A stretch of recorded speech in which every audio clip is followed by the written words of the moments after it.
আজকে দেখেন এক মহিলা সোহানী শিভা নামে এক মহিলা পুরা দেশের মধ্যে একা আন্দোলন করে সরকারের টনক নাড়াইয়া দিছে।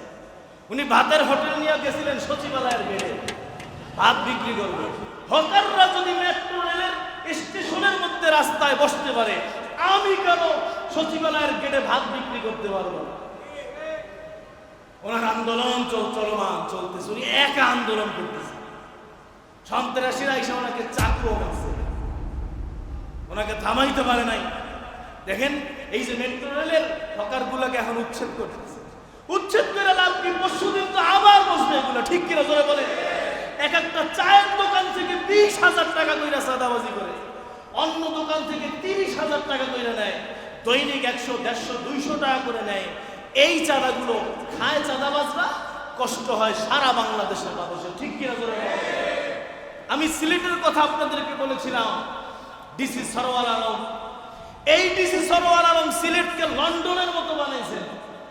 আমি নিজের চোখে দেখেছি, একটা হকার সিলেটের মধ্যে নাই। এখন জানি না কি অবস্থা।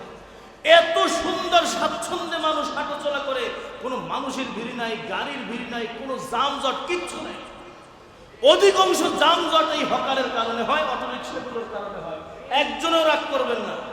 শরীয়তের মাসআলা হলো রাস্তাঘাটের মধ্যে মানুষকে কষ্ট দেওয়া হারাম।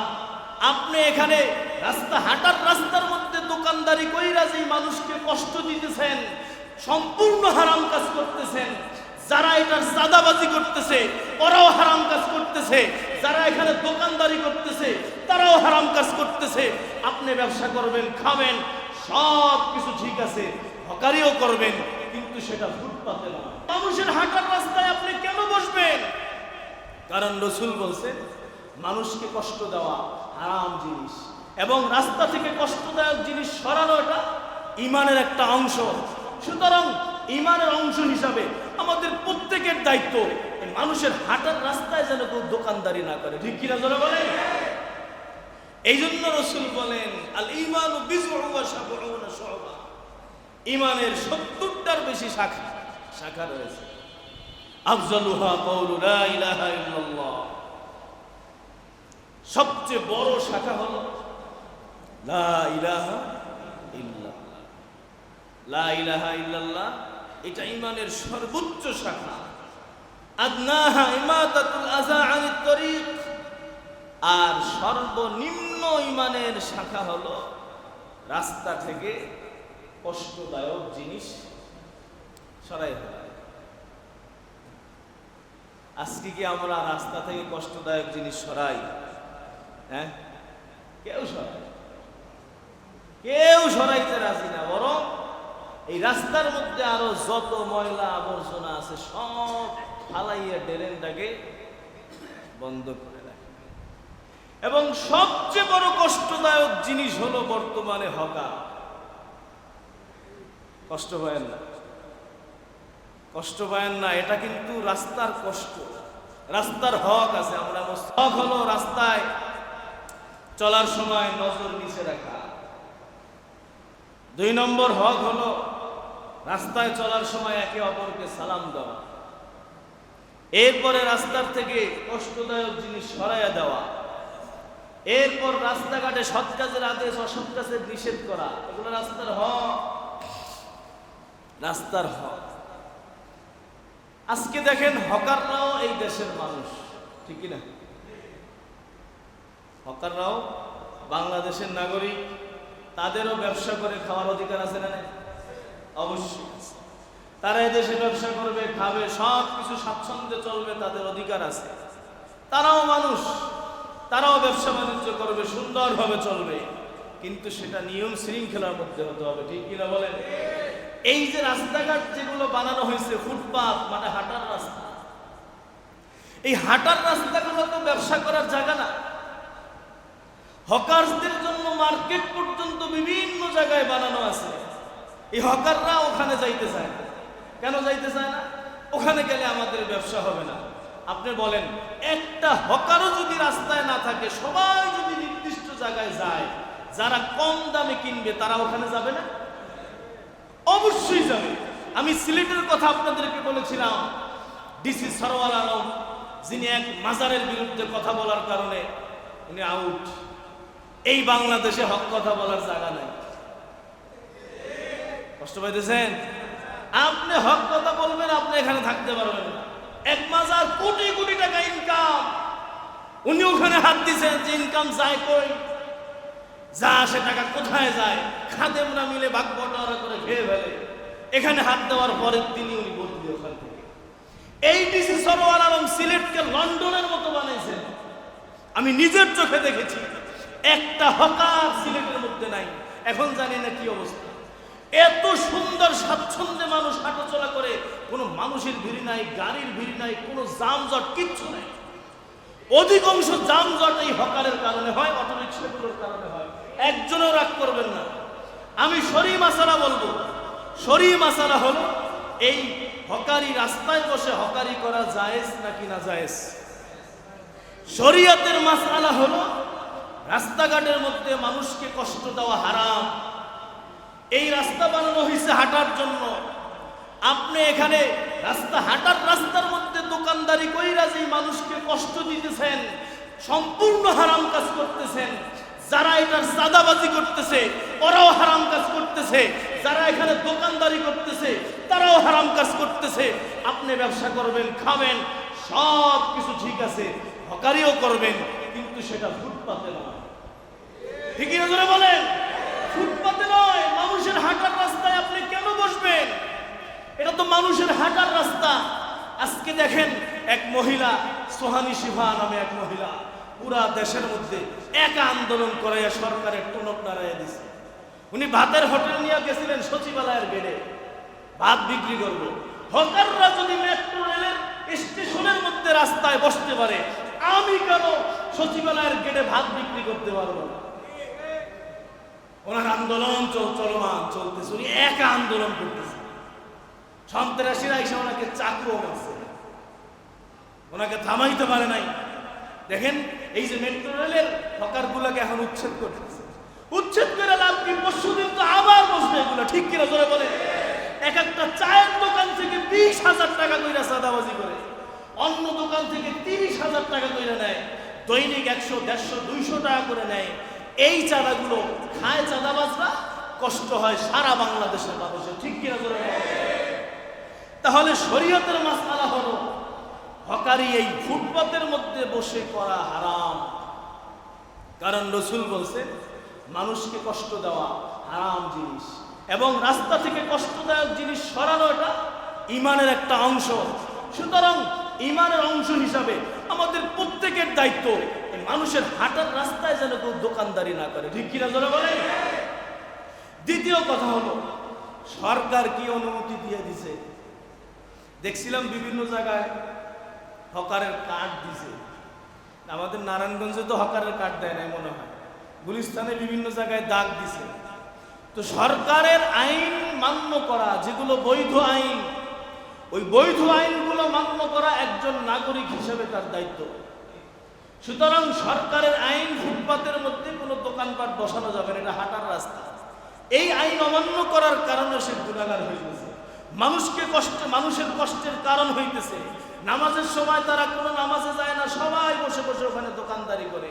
মানুষের ভিড়, বাচ্চাদেরকে স্কুলে নিয়ে যাইতে পারতেছে না, মহিলারা স্বাচ্ছন্দ্যে হাঁটতে পারতেছে না, তারা বিভিন্ন যৌন হয়রানির শিকার হচ্ছেন এই হাঁটার রাস্তায় দোকানদারি করার কারণে।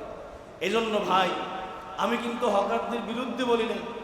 হকাররাও মানুষ, তারা হকারি করবে, কিন্তু সেটা জায়গা মতো। তাদের মার্কেট হোক, সরকার তাদেরকে 20 তলা মার্কেট বানিয়ে দিল, তাদের দোকান ভাড়া না নিক, সরকার তাদেরকে বলুক যেটা তোমাদের জন্য ফ্রি, করুক এই খেদমতটা সরকার তাদের জন্য। তারা নির্দিষ্ট জায়গায় হকারি করবে, ওখানে তারা দোকান বসাবে, কিন্তু মানুষকে কষ্ট দেওয়ার অধিকার তো তারা। সুতরাং হকার ভাই, আপনি ব্যবসাও করবেন, আপনি সব কিছু করবেন, কিন্তু সেটা নির্দিষ্ট জায়গায়। মানুষকে কষ্ট দেবেন না, আপনার হালাল ব্যবসাকে হারাম বানাবেন না। তাহলে শরীয়তের দৃষ্টিতে এটা সম্পূর্ণ নিষিদ্ধ, এবং বাংলাদেশের আইনেও নিষিদ্ধ। সুতরাং রাস্তাঘাটে বৈশা হকারি করা এটা মানুষের কষ্টের কারণ। ঠিক কিনা জোরে বলেন? সুতরাং এটা যারা আমরা করি, অনেক ভাইরা হয়তো আমাদের এখানেও আছেন, আপনারা কষ্ট পাবেন না। এটা আসলে মানুষের কষ্টের কারণ। যেহেতু আওয়াজ উঠছে, আজকাল পরশু হয়তো আপনারা রাস্তায় থাকতে পারবেন না। সুতরাং আগের থেকেই কোনো ভালো একটা ব্যবস্থা আপনি বেছে নেন। হকার মার্কেটগুলোয় গিয়ে ওখানে জায়গা দখল করে সুন্দরভাবে ব্যবসা করেন, আপনারাও ভালো থাকেন, সারা দেশ ভালো থাকবে। কিন্তু এই যে যানজটের যে কারণ, মানুষের যে কত লস হইতেছে, কর্মঘণ্টা নষ্ট হইতেছে, এই 2 নম্বর গেট যাইতে 1 ঘন্টা 2 ঘন্টা সময় লাগে।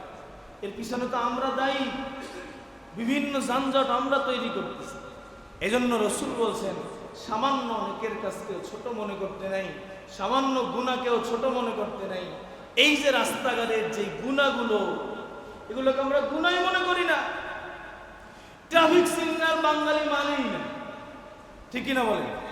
এই যে এখন এআই ক্যামেরা লাগাইছে, এআই ক্যামেরায় এখন তো উপায় নাই, সব রাত্র 3টার সময় বিদেশ লন্ডনের মতো দাঁড়িয়ে যায়।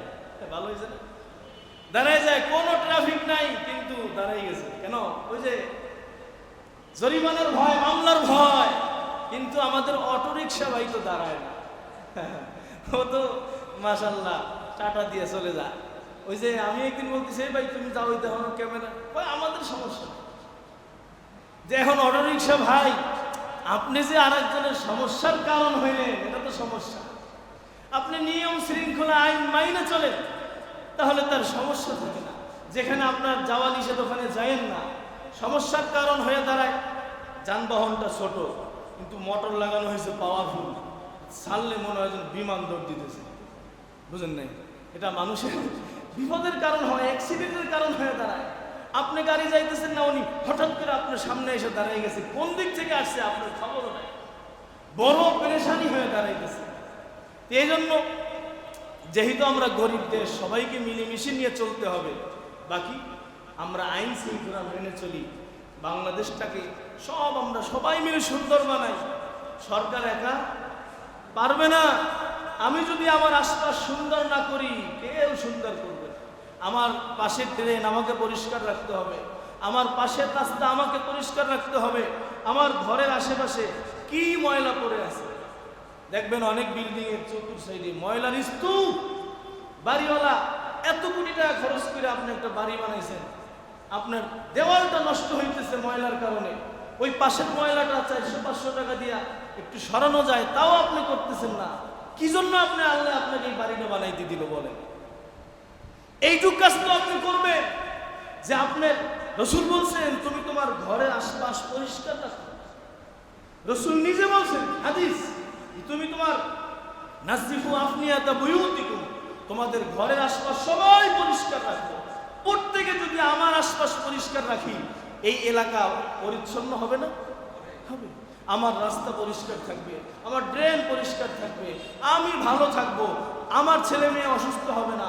সবাই মিলে সুন্দর বাংলাদেশ গড়ি। রাজি আছেন ইনশাআল্লাহ? আল্লাহ আমাদেরকে তৌফিক নসিব করেন, বলেন আমিন। এটা ঈমান এবং হাদিসের কথা, এটাই আমরা মানি না। এই জাপানি বাচ্চারা দেখলাম স্কুলে নিজেরা সব কাজ করে। জাপানের কোনো স্কুলে কোনো খাদেম নাই, কোনো পরিচ্ছন্নতা কর্মী নাই। সব বাচ্চা নিজে ঝাড়ু দেয়, নিজে পরিষ্কার করে। এবং এটা স্কুলের নিয়ম। গার্জিয়ান গিয়া প্রিন্সিপালের কলার ধরে না, আমার বাচ্চাকে আপনি ঝাড়ু দেওয়াইলেন কেন? আমরা বাঙালিরা এত বড় লোক, যদি শোনে যে মাদ্রাসায় একদিন ফ্লোর পরিষ্কার করাইছে, গিয়া প্রিন্সিপালের কলার ধরে, কেন আমার বাচ্চারে দিয়ে এমনটা করাইলেন? এই জন্য এটি মানুষ হয় না। বুঝছেন? শৃঙ্খলা বোধ আমাদের গার্জিয়ানদের মধ্যেই নাই। আপনার বাচ্চাটাকে আপনি কাজ শিখাবেন না, তাকে কি আপনি একেবারে বানাই রাখবেন? তাকে তো কাজ শেখানোর দায়িত্ব আপনার। আপনার বাচ্চা যেন আপনার খেদমত করে। এই জন্যই তো দেখা যায় অনেক বাসায় এমন আছে, মেহমান আসছে, বাবা দৌড়াইতে দৌড়াইতে ঘাম ছুটে গেছে, পোলা 3টা রুমে বসে মোবাইল নিয়ে। খারাপ কইলাম? রাগ করলেন? রাগ করেন না। আমরা দেখি অনেক জায়গায় বাবা কাজ করতেছে, বড় বড় সন্তান বসে আছে। এই কারণ বাবার দোষ, শিখায় নাই সন্তানগুলো। শিখা, আপনি বসে থাকবেন, আপনার সামনে আপনার সন্তান কাজ করবে। এটাই নৈতিকতা, শিক্ষা। এই কাজ যখন শিখাবেন, তখন ওরা সমাজেও কাজ করবে, সব জায়গায় কাজ করবে। এই যে দেখলাম ফেসবুকে যে জাপানিরা নাকি খেলা দেখতে গিয়া স্টেডিয়াম পরিষ্কার করে আসছে, দেখছেন কত ভালো না? এইগুলো করা উচিত, আমাদের শেখা উচিত সভ্যতা, ভদ্রতা, নৈতিকতা, এগুলো নবীর সুন্নাহ। আমরা আজকে এগুলোর মধ্যে নাই, যার কারণে আমাদের এই দেশের এই পরিস্থিতি। নিজের ফিকির, আমি ভালো আছি, আর একজনে মরে যাবে, আর একজনটা দেখার দরকার আমার নাই। রসুল বলছেন সাবধান, কোন নেকের কাজকে ছোট মনে করবো না, কোন গুনাহের কাজকে ছোট মনে করবো না। দুইটাই তোমার জন্য বিপদ, ছোট আগুন বিপদ, ছোট সাপ বিপদ, অল্প বিষ বিপদ। সুতরাং ছোট গুনাহ কি বিপদ। আল্লাহ তাআলা আপনাকে আমাকে প্রত্যেককে নৈতিকতা মেনে, ইসলামের নবীর সুন্নাত মেনে সুন্দরভাবে ইসলামী জীবনযাপন করার তৌফিক নসিব করেন। ওয়া আখিরু দাওয়ানা আলহামদুলিল্লাহি রাব্বিল আলামিন।